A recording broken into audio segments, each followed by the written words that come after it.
Hello, everyone, and welcome to Picture This, the best picture movie review show where we definitely have made mistakes by doing this show.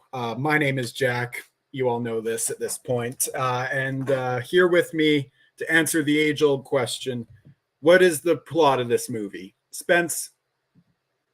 What's the plot of the movie? I want to shoot myself. We all do, Spence. We all do. Me? And here with us, donning the purple glasses for the last time, it's Caleb Coho. I hate that we made the decision that we were like, hey, we're gonna take last week off, and then I didn't want to rewatch the movie, so it's been 2 weeks. So now Cody's like, oh, you didn't watch the movie. It's like, no, I just watched it 2 weeks ago. I need the recap up. But it's gonna be a good one, folks, to put this one away. I'm drinking. Vikings won. That's all that matters. Yes, that's all that matters because I had their defense. So thank God they won. Anyway, what do we want to do here? I guess we can just get into it. Coho! Plot point. What's the plot of the movie? What's the plot of the movie? So this movie starts with fucking Edward R. Morrow talking about George Méliès' A Trip to the Moon and the from the Earth to the Moon and rockets and flying things and movies, and then Okay, just really quick. That is the best part of the movie. Those first like 3 minutes where it's just like actually like passion for film and not a 3-hour fucking train wreck. It's really nice. It makes no sense. It's literally like 20 minutes of this movie. At least it feels like 20 minutes. Where it's like, hey, A Trip to the Moon, movies, Jules Verne, the incredible mind of Jules Verne. Now let's take you into an adaptation of a Jules Verne novel. And it's like, you could have cut all of this, but whatever. Then it's 1870 something, I think. It's the 1800s. Yeah. And then this guy named Fogg is like, I'm gonna fly around the world in 80 days. And everyone's like, all right, we're gonna wager you some money. It's like 20,000 or something. And it's like, all right, everyone's gonna bet that he can make the journey in 80 days, and like leaving that night and making it back. And so he teams up with this French guy. They go around the globe. They spend money to get everyone to help go places with them. Honestly, this is just sort of how it goes. Is things just sort of happen. They get to Paris, and then the Alps are blocked, and then they buy a hot air balloon, and they drink while flying over the Alps. I like that interaction for buying the air balloon is so it's like, well, here's the balloon. Yeah, I want to buy it. Well, I'm the only one in the world who knows how to fly it, so I think you need to buy my service as well. It's like, no, I'll just buy the fucking balloon because fuck human beings that aren't fucking Shirley MacLaine in a train wreck.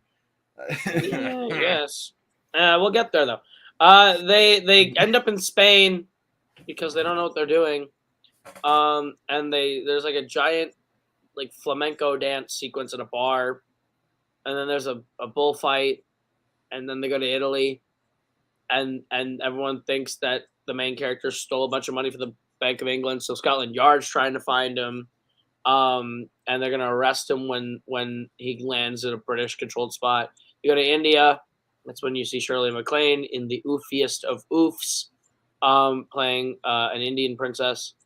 And she's about to be burned alive. And then she joins them. They go to Hong Kong. They go to San Francisco. They go to the Wild West, which is oof, baboof. They go to New York. They go to England, I guess. I don't know. They run out of coal. Ship has to stop. Then he buys the ship, and they burn lifeboats and everything to keep it going. And then they get into Liverpool, and he gets to England with just enough time to win, and then he gets arrested right away.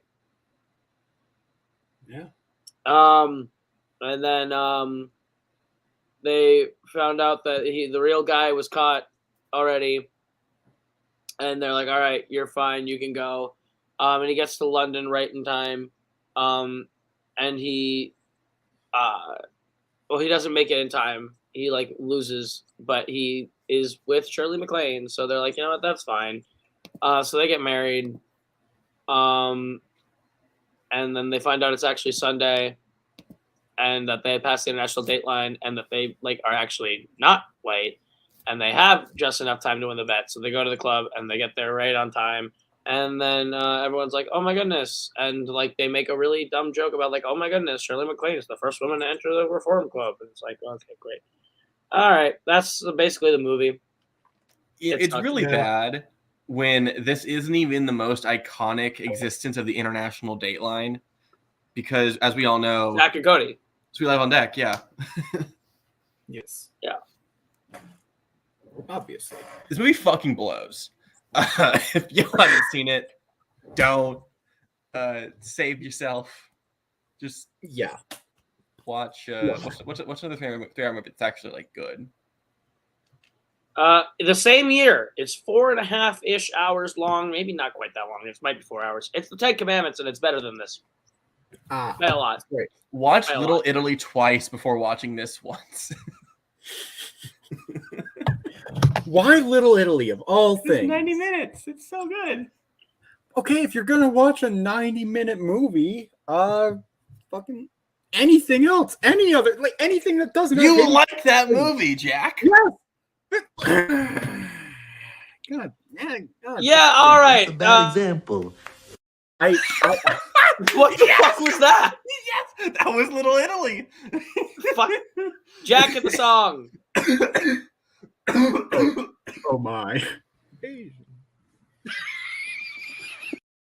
Welcome back to $1 Million Racist, the podcast where we rank every Best Picture winner based on how racist it is. And we finally have something to talk about this week, folks. It is rough. And it is Shirley MacLaine in what are we calling it? It's like it's racist. That's what it is. It's not appropriate. And there's a lot more people in this, but Shirley MacLaine's the easiest one to pinpoint because she's in it like the most of them. So it's like it's a lot of cultural appropriation stuff. Like the Wild West and the Sioux Nation is rough. Like there's a lot of stuff in this movie where he's like, ugh. So I will put this pretty high. What do you guys think? Oh, oof.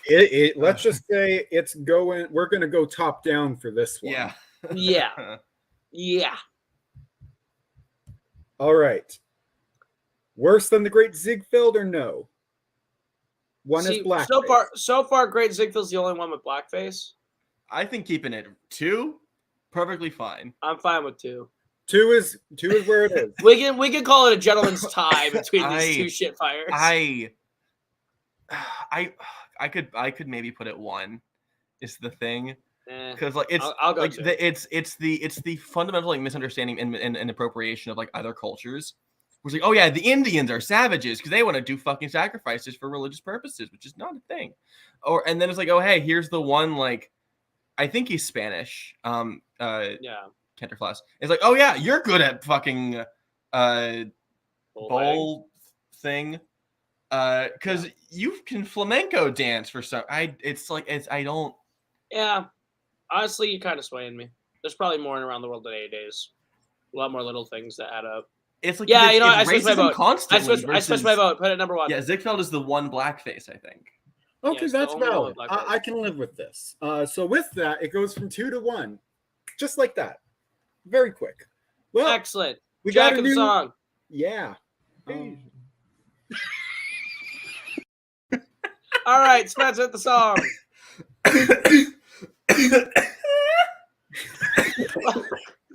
Welcome back to How Gay Is My Valley, the podcast we rank every Best Picture winner based on how gay it is. I wouldn't call this movie gay. Last place gay. I feel like they called me a slur most of it. It's true. I think it's actively. I feel like it's more likely that it's homophobic than gay. It's a rich white dude in the 1800s. He would have beat my ass to death if he could. You ain't wrong. All right, Brad Bliss. All right. Yeah, put it under On the Waterfront. Cool. There we go. Great, we're flying through it. Okay. What else do we have? Alex isn't here. Someone hit the Top Gun song. Oh shit. Wait, keep talking. Spence hit the song. Spence hit the song. Spence hit the song. Spence hit the song. Spence hit the song. Spence hit the song. Don't give us a copyright thing. I think it's like 10 seconds is the copyright. Just hit the song. God damn it.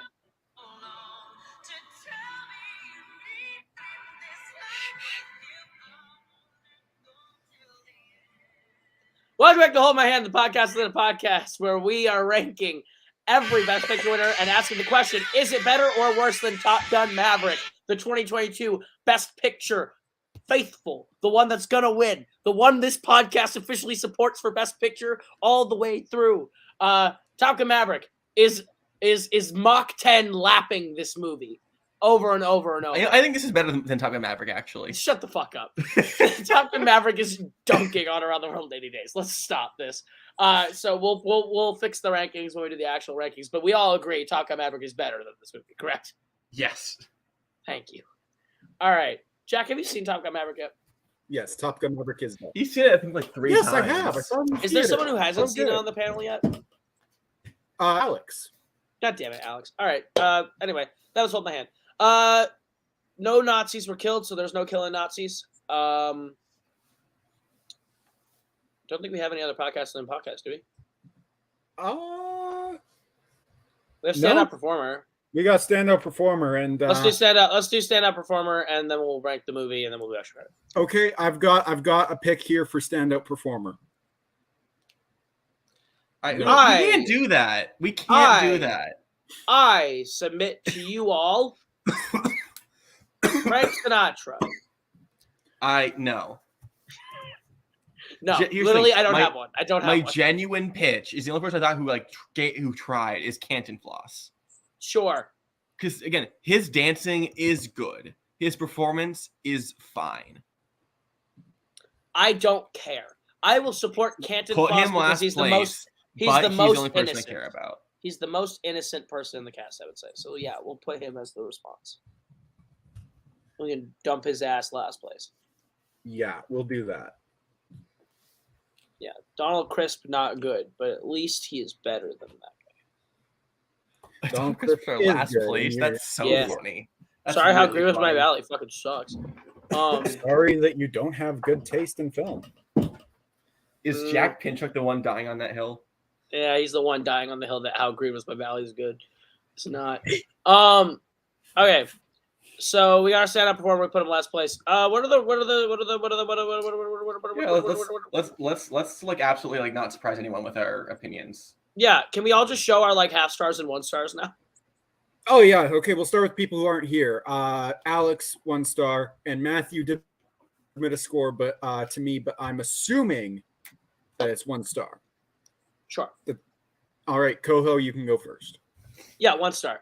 I give this 1 star for the like pure technical aspect that it is not like a poorly made movie. It's just like a poorly directed and written movie. It's like a bad movie, like a really bad movie. But like that's not entirely on like the actual like production and cinematography of the movie. Like it's technically fine. I wouldn't say it's technically good, but it's technically fine. I also kind of like the Edward R. Murrow thing at the beginning. I think that's actually kind of interesting. The rest of the movie fucking after is trash. Awful script. I hate the script. I don't care about any of the performances in this. I don't care about any of the characters in this.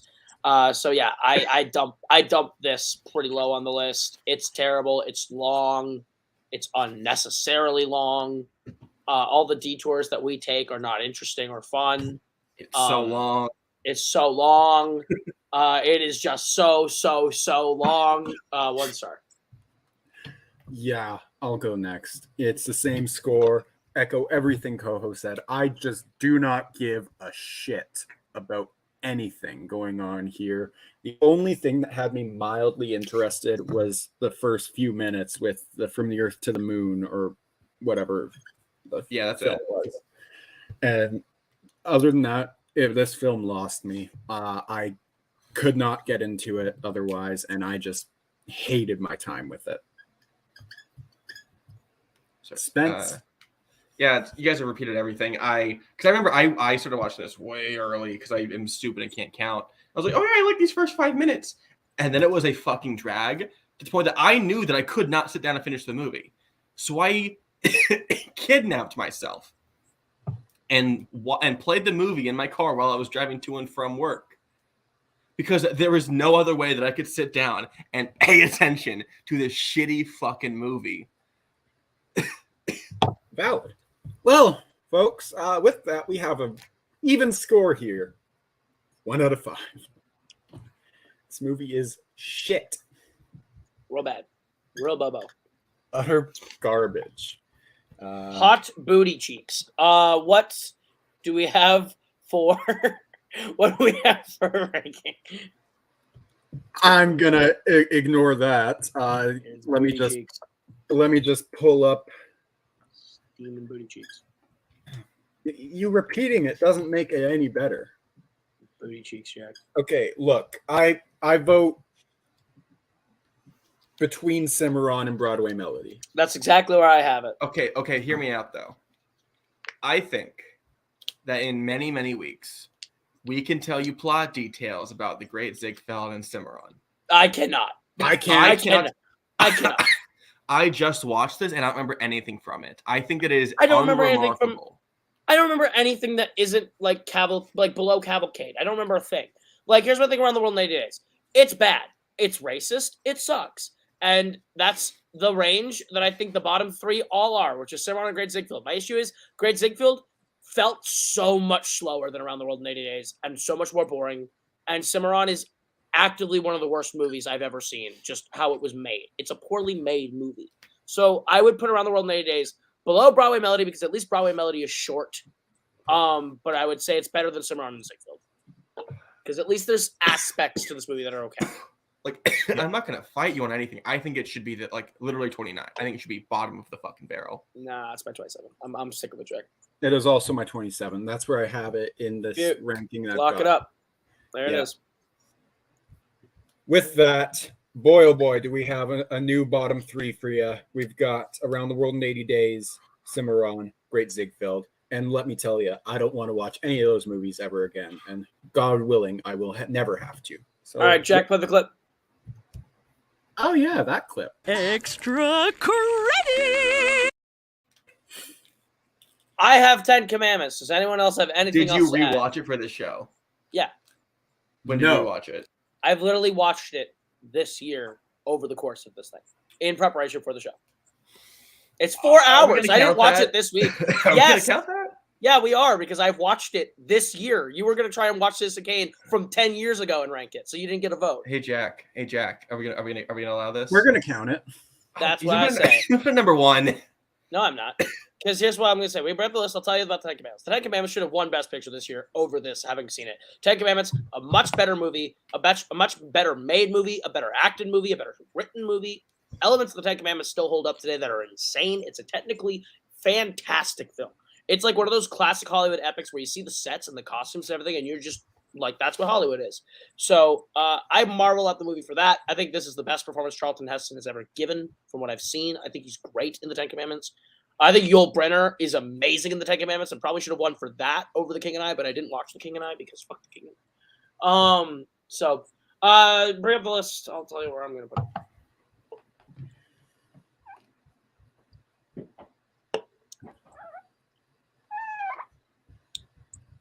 Yeah, keep going. Yeah, keep going. Just top 5. Just give him what he wants. Keep going. I'm gonna think Below Sunset Boulevard, number 7. Oh wow, that's where I'm putting it. Yep, right there.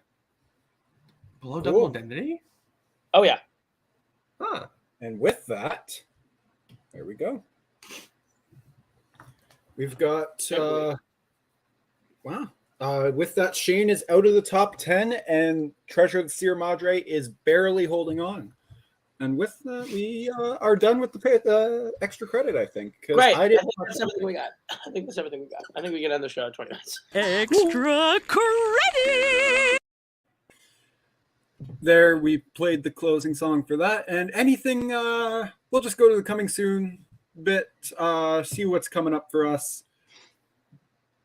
Next week is Bridge on the River Kwai, which means not only is it a solid Best Picture winner, but we get arguably the greatest extra credit film ever. Arguably. Which is next week is going to be interesting because we got 12 Angry Men and Witness to the Prosecution on the extra credit next week, and The Bridge of the River Kwai for the dub. It's going to be interesting. Yeah, it'll be a good one.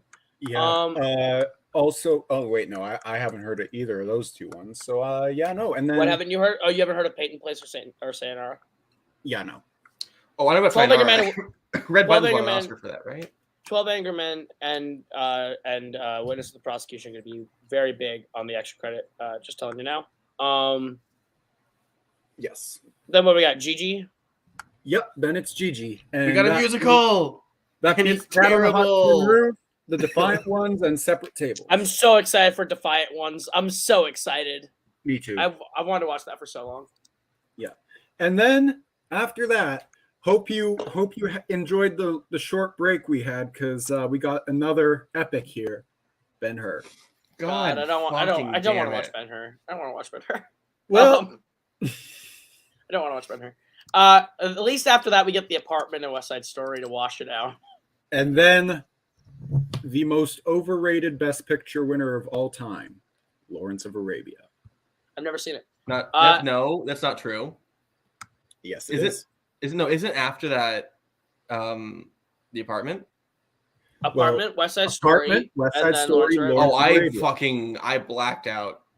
And then we have Tom Jones, which is, I hear, terrible. Tom Jones. I'm I've heard coming, Mr. amazing Jones. I'm coming. Then we have My Fair Lady, which is terrible. And Yeah, then we bad movie. we close the year, I believe, on The Sound of Music. The hills are alive with a 5 I don't know if we stars. closed the year on Sound of Music anymore. Probably not 'cause- anymore. Probably not anymore. But. Yeah, because we took the week break, so I think it's My Fair Lady we closed the year with, and boy, what a terrible film that comes out the year. 2023 is going to start off on a fucking high note, and I got to hope it stays up there. Well, it will, because the back half of the 60s are solid. The 70s are all bangers. The 80s is Except then where one. it goes rough. I mean, Yeah. Look, the 70s is all good except for one movie, and we'll get there. So I am very curious to see we have to bring Boatman on for the Annie Hall episode. Oh We no, have he to- has Yes. requested to be yeah, there. we have to bring He Boatman on for requested Annie to be Hall. there, so he will be there.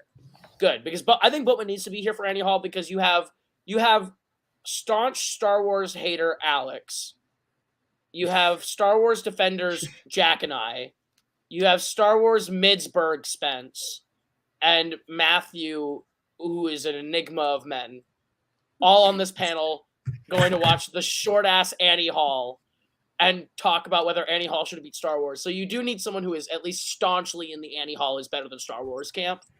Yes.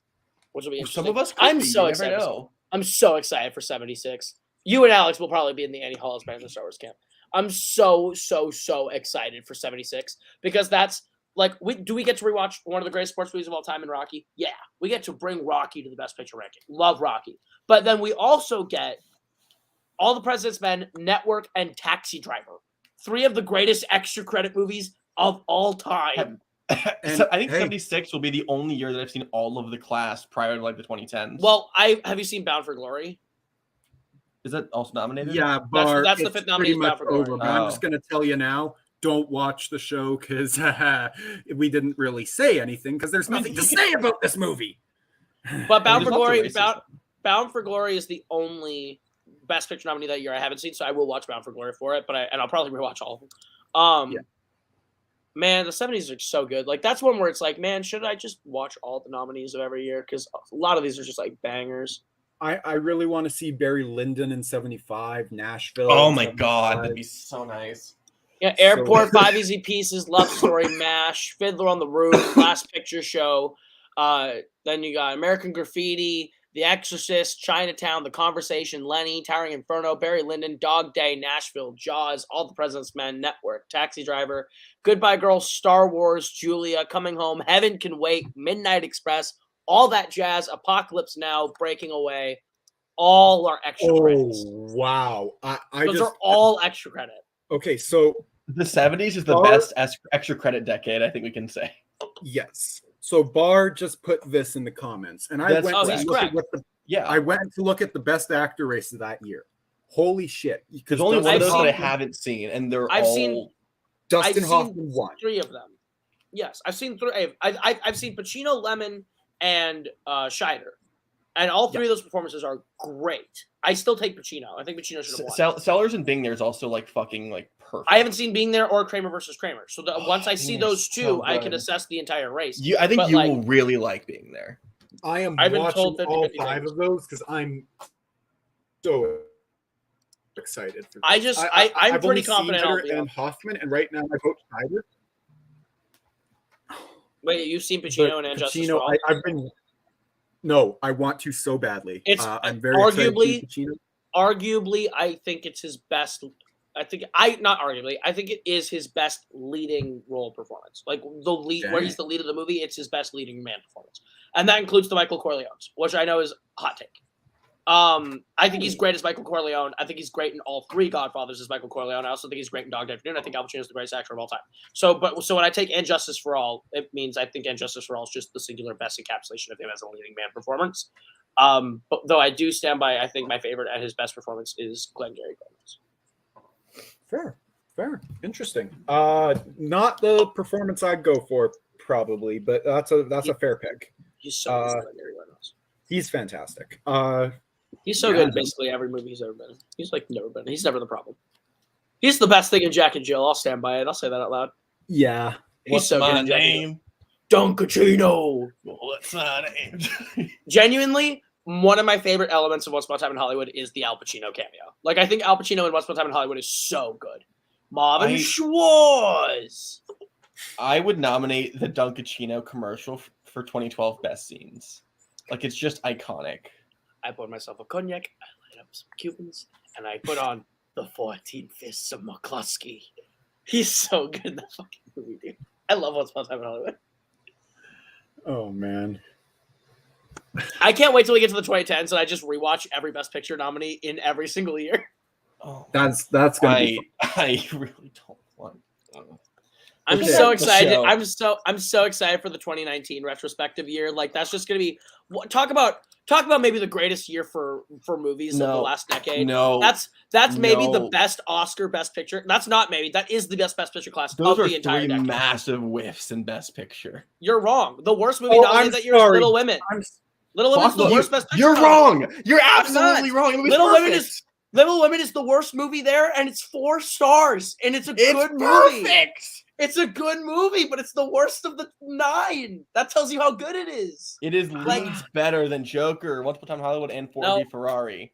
Ford v Way Ferrari is better. Ford v No, Ferrari might be you're the 4th stupid. best movie nominated that year. Ford v Ferrari is great. Might be 4th. Okay. Okay. Ford v Ferrari is Ford- great. I will say It's number v 4, Ferrari? the bullet. It might be number 4, maybe number 3. God. hang on. Because I go Let me- Hollywood. Let's just Hollywood. wrap Parasite. the show up. No one needs to watch. No, it's this, 3. you know, No, it's people. 3. It's Hollywood, Parasite, Ford v Ferrari. Those are my 3 right now. That's a little. Look, I like. Where is it? Here it is. Okay, I like Ford v Ferrari. Quite. Oh wow, It's this a good is- movie. Yeah, no, this is. It's a this- really good movie. I need to reevaluate this ranking because I don't know if I agree with it. You got Ford v Ferrari. You got The Irishman, which is great. Jojo Rabbit, which is great. Joker, which is great. Little Women, which is very good. Marriage Story, which is great. 1917, which is great. Once Upon a Time in Hollywood is great. And Parasite's great. Yeah, It's insane. Wow. That's an insane class. this There's is like the very best- small changes I would make. Yeah, this is the best class of the 2010s. The I'm only quite movie that's missing, and it's one of the reasons I swear they went back to a hard 10 is Knives Out would have been the 10th. Like Knives Out would have been the 10th movie for Best Picture. If you remember that race, Knives Out was really, really close and in the bubble and in the mix on all the rankings and everyone's predictions. It was like 11 and 12 to get in, and I swear it would have been number 10. It got the screenplay. I think it would have absolutely gotten nominated for the 10th place on Best Picture. I think people forget about that. Knives Sorry, Out there's was 4 like, whiffs in this nominee. what's the 4th whiff? Jojo Hey, Rabbit? let's wrap up the show. No, End what's the 4th whiff? show. What's the 4th whiff? Irishman's mid as fuck, yo. Oh my god. Okay. What is? Spence is fired. Wait, what? Wrap the show up. Spence We're said that talking. It's not the theme. Spence Play said the the song. Irishman. Play Spence said the the song, Irishman is a Jack. mid movie. Spence thinks The Irishman's not good. It's too fucking long and it's boring. You're Spence- too long. Yeah, Spence, you're yeah. dumb. High five. Anyway, thanks for watching Picture This. This turned into a bit of a clusterfuck. That's God. fine. That's what this show is at the end of the day. Very Y'all have a nice. good High one. We'll see you five. next week. You'll see you next week with Bridge on the River Kwai. Bye-bye. Yeah, bye. I do wish we could chat longer, but I'm having an old friend for dinner. Bye. I need a monster condom for my Magnum dong. Man, shut the fuck up.